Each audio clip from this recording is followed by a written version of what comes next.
So I joined the workforce. A year later, I joined my mother and two sisters at Dachshund's clothing factory, menswear. My introduction to the factory was a rude awakening. Monday to Friday, we clocked in at 7:30 a.m. and out at 5:30. There were deductions of wages for those who clocked in late. We did piecework. If you were sewing sleeves onto a jacket, it would roll along a conveyor belt.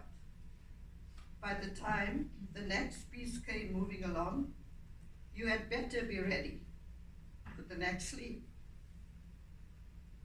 We need the forelady paroled the aisles, keeping an eye on the slackers that jammed up the conveyor belt. At 10 a.m., a loud buzzer would sound, and everybody on the machines got up and headed towards the lavatories, that's toilets, to wait in line. The alarm to go back to work would often blast before many of us reached the toilets. For the first couple of weeks, I abided by the rule. During my second week of employment, I had just had about enough being treated like a herd animal.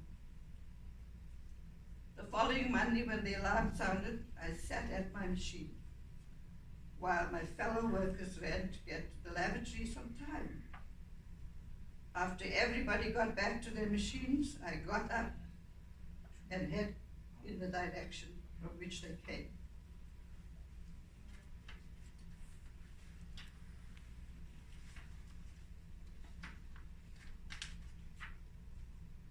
The foreman, Mr. Beatty, immediately spotted me and yelled, "Hey you, where the hell do you think you are going?" I inhaled and then exhaled before I held back. My bladder is not controlled by an alarm bell, so I'm going to the lavatory now. A back and forth shouting match erupted between the foreman and me.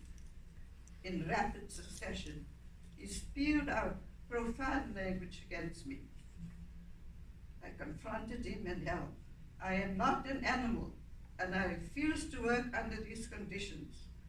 I'm quitting this shameful job, and you can shove that measly paycheck."